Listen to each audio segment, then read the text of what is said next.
Judith Herman has a theory about shame. She says, when a relationship of dominance and subordination has been established, feelings of humiliation, degradation, and shame are central to the victim's experience. We would all agree with that. Shame, she says, like anxiety, functions as a signal of danger. In this case, interpersonal or social danger. So anxiety says, watch out, somebody's going to get hurt. Shame says, watch out, you're going to be rejected. And I think that's a very, very important insight that Judy brings to us, that shame functions as a signal of social danger. She says, like anxiety, shame is an intense, overwhelming affect associated with autonomic nervous system activation, inability to think clearly, and desire to hide or flee. Like anxiety, it can be contagious. And I remember shaking my head over that last statement. Like anxiety, it can be contagious. Because I'd never thought of shame being contagious. Certainly, we all know how contagious anxiety is. And so I was pondering this statement that I didn't quite understand when I taught this course for the very, very first time, I think in 2010, if I remember, at the Cape Cod Institute summer program.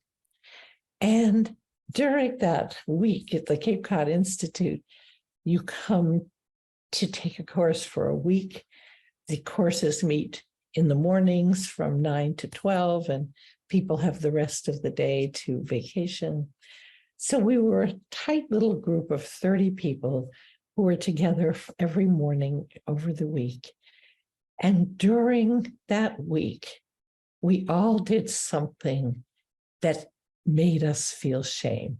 It was like a forest fire of shame. I remember the first person who asked a question was a gentleman who said sex instead of the word he was trying to say in his question. And that was the beginning. It just went around the entire room. Everyone did or said something that made them feel shame. Now, we all have the same survival responses as any mammal. Humans are mammals, we can forget that.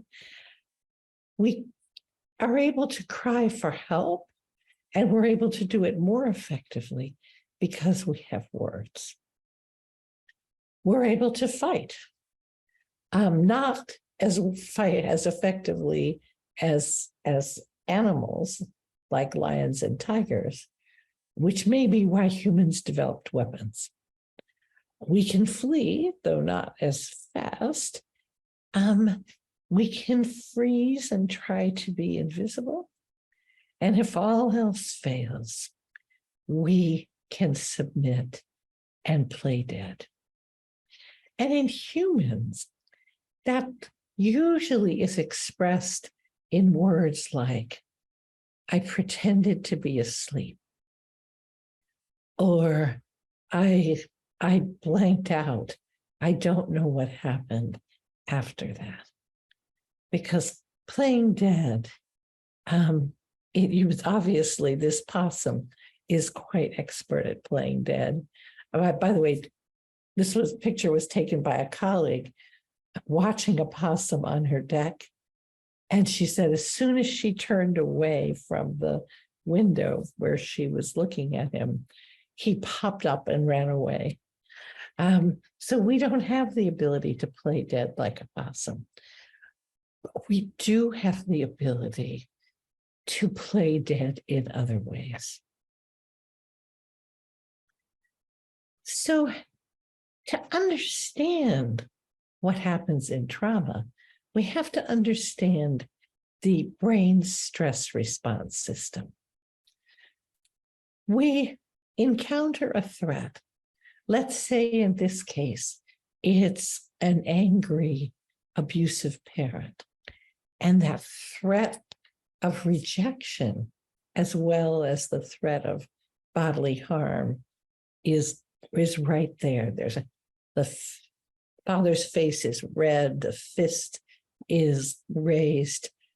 And what happens is that threat cue, that threat stimulus sets in motion a sympathetic nervous system response in which we suddenly start releasing huge amounts of adrenaline, which increases heart rate and respiration to rush oxygen to muscle tissue to give us energy and physical strength.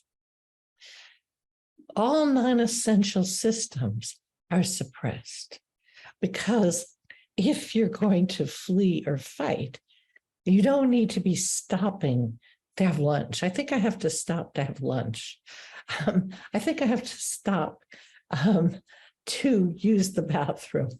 That doesn't work when you're running for your life.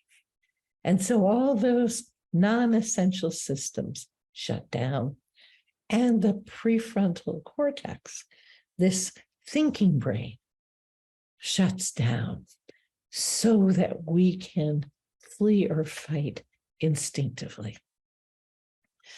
And while we are fighting and fleeing, a release of cortisol starts to stimulate the parasympathetic system, the reciprocal system, which is meant to help us recover from the fighting and fleeing and response to danger. But it also provides two other survival alternatives. When sympathetic activation is high and parasympathetic activation is high, we can freeze, again, like the deer in the headlights. Or as we become more parasympathetically dominated, we can submit. Because the parasympathetic system is associated with very rapid metabolization of all that adrenaline. Heart rate goes down very suddenly. We get a lot of shaking and trembling, and also rebound gastrointestinal activity. So many people experience nausea as the parasympathetic system takes over, diarrhea, all kinds of what I call rebound effects of having your whole gastrointestinal system shut down and then suddenly turn on again. People feel exhausted. They feel themselves shutting down, collapsing, often with shame and humiliation. And we go into a sort of licking our wounds state, which is important for recovery. The difficulty is that with childhood abuse, with domestic violence, so much submitting is required that this parasympathetic state can become a daily experience. And just think, if the child has been abused, it means that every time the parent raises a voice or looks angry or looks displeased, or maybe even walks into the room, the sympathetic nervous system is going to respond. That's why we used to say in the trauma world, it only takes one beating to create a battered wife. Because for the remainder of the relationship, the fear of being battered keeps that individual submissive. And the same is true with children in childhood abuse.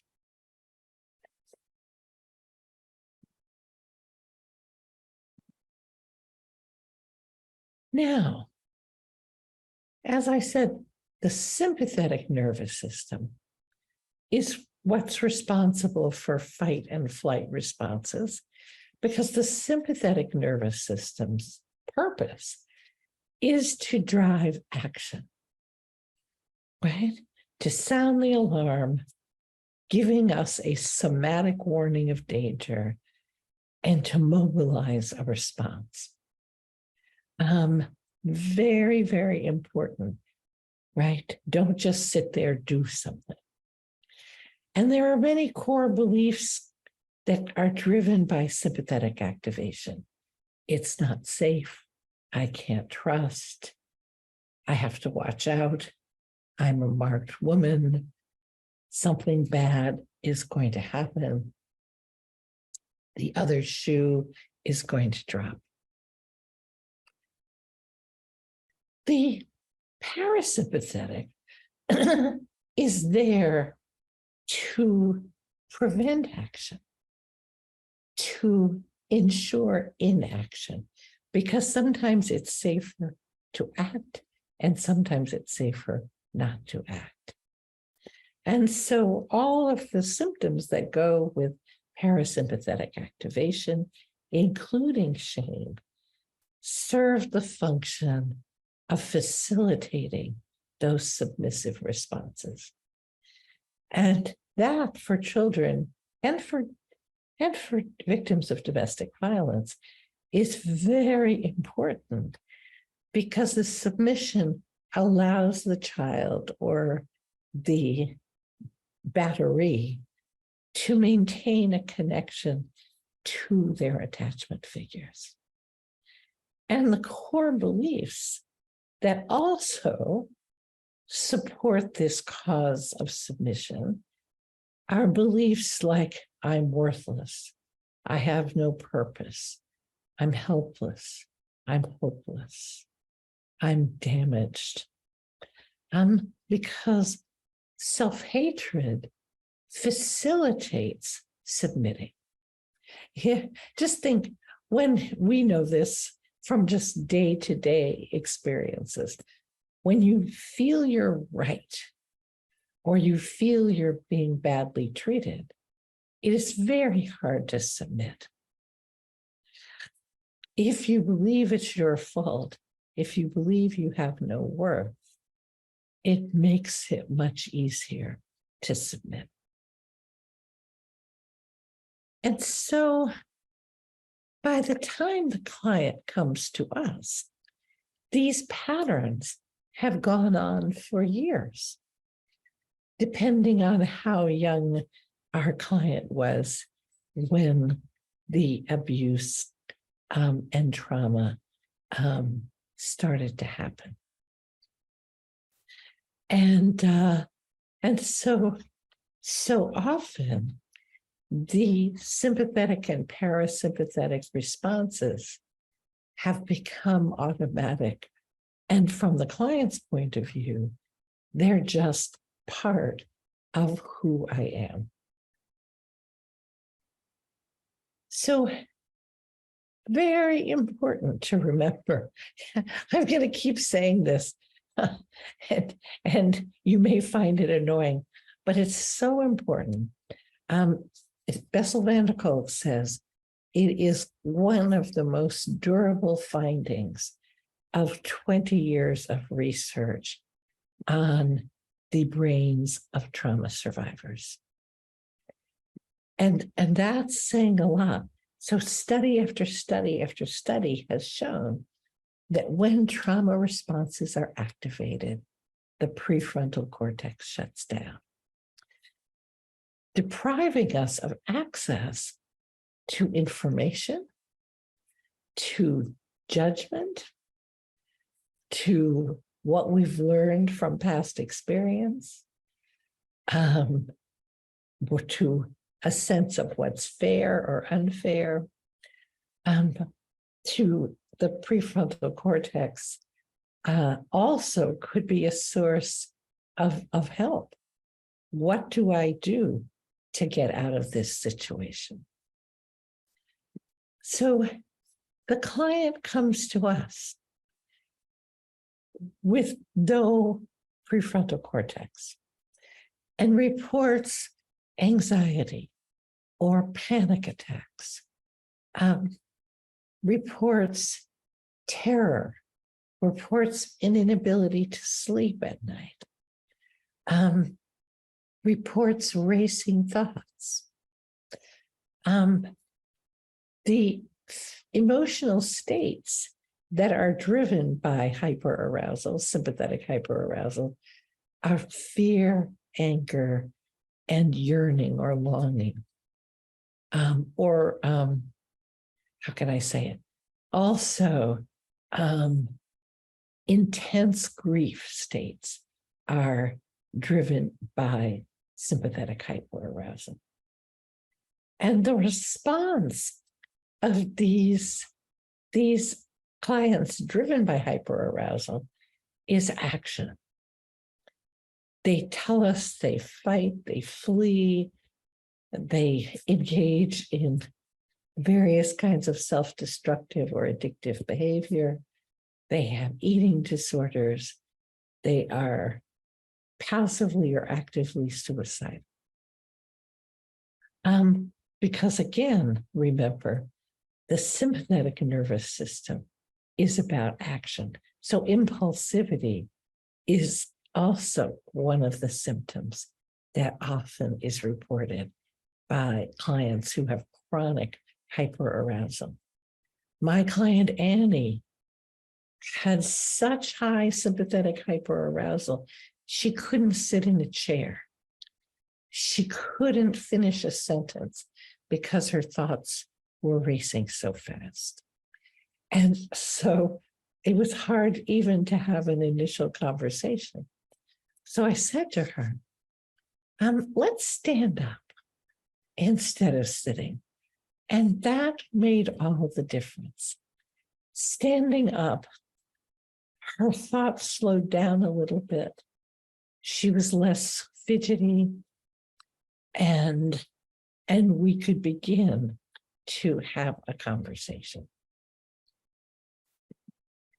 Many clients present not with anxiety, but with depression and shame.